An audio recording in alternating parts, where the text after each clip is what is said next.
class, this is Dr. McGonigal with your final Research Methods 2 lecture for you. Today we're going to talk about your presentations.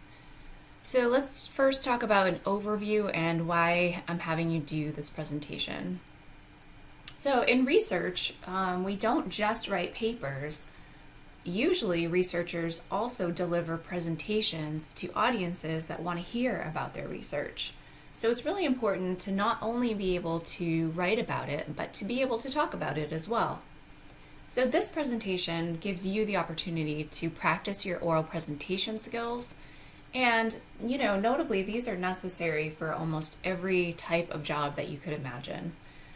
You'll have to be presenting what you're doing in some capacity. It'll also help you solidify your understanding of the research process. To work on this skill, you're going to create and deliver a presentation to the class that will cover the major sections of your research study. In terms of the assignment, I want you to prepare a presentation that is roughly 6 to 7 minutes long. Try to aim for about 7 minutes maximum, and I won't stop you unless you go over about 10 minutes, but try to keep it to around 6 to 7 minutes. Then after that, you'll have about 3 to 5 minutes to answer questions from the audience. So questions could come from me, or they could come from anyone who's listening to your presentation.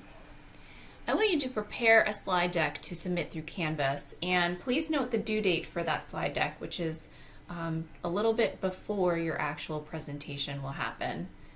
You can prepare your presentation using PowerPoint or PDF, but make sure that whatever you use to prepare your presentation, that when you submit your assignment through Canvas, that it's either a PowerPoint or a PDF file.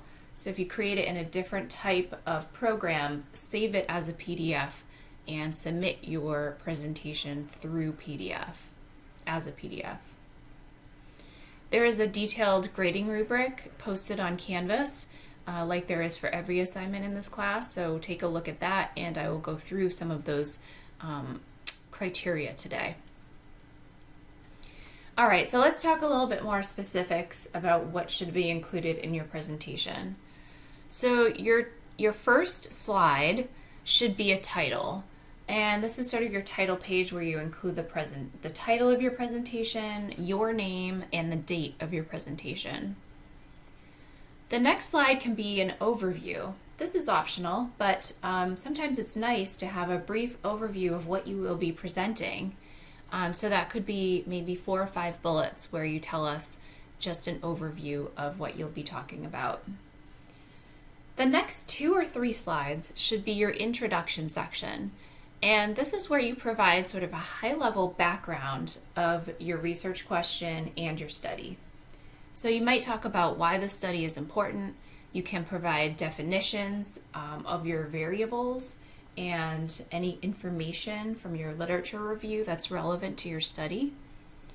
You should also in this part explain why you proposed your hypotheses in the way that you did. So in other words, what is the theory that you used? What's the logic? And make sure that logic makes sense. And you should finish your introduction by stating your hypotheses. The next approximately 2 slides, could be 1 or 2, will be your method section. In this section, you talk about your participants, so who were the participants in your sample, how were they recruited, what was the sample size, what are the demographics of the participants in your sample. You also want to talk at a high level about the study procedure, and you need to describe your measures that were used in your study. This would include sample items from your measures and response scales that you used. The next 2 slides or so will be your results. This is where you state and interpret your descriptive statistics. You also state the analyses that you used for your hypothesis testing and why you chose those analyses, and you describe the results of your hypothesis tests and interpret them for each hypothesis separately. The next 1 or 2 slides are your discussion slides. And in this part, you want to restate your support or lack of support for your hypotheses, interpret your findings, state the implications of your study findings, talk about your study's limitations to internal and external validity, and I want you to provide at least one direction for future research. So that would be the end of your slide deck. There will also be a questions and answers period like I mentioned earlier. There are no slides that you need for this part, but your goal here is to just adequately and professionally answer the questions that are asked after your presentation is over. In terms of grading criteria, I have broken it down into overall style and content-specific areas. So I won't go through those content-specific areas, but I encourage you to read through those on Canvas. They are related to your introduction, method, results, and discussion. In terms of your overall style, I want you to think about speaking clearly and loud enough to hear.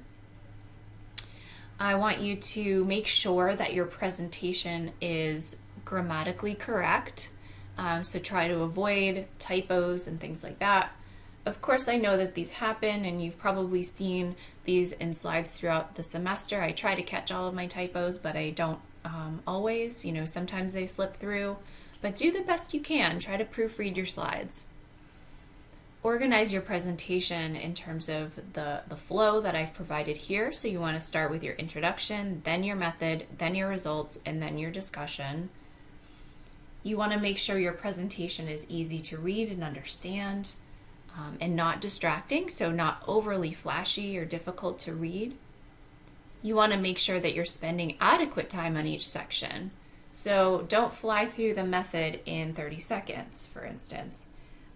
You want to pace yourself and limit yourself to the required time limit, but also give adequate time to each session. The last point here is that it should be clear that you spent a lot of time preparing your slides. I think that students sometimes fall into a trap of thinking that they can create their presentation in a very short amount of time and that it's not going to take them very much effort to put it together. Unfortunately, this becomes very clear to me and to the audience members when you're presenting. So make sure that you're allocating adequate time to prepare and to go through it and practice it. You will see that there is a sample presentation slide deck posted on Canvas. This is for a different study than your study, so you might see some things in there that look different than what you would include in your study. This is because it's a different study, so make sure that you're thinking about your specific study and creating a presentation for your study. If you have any questions, please let me know.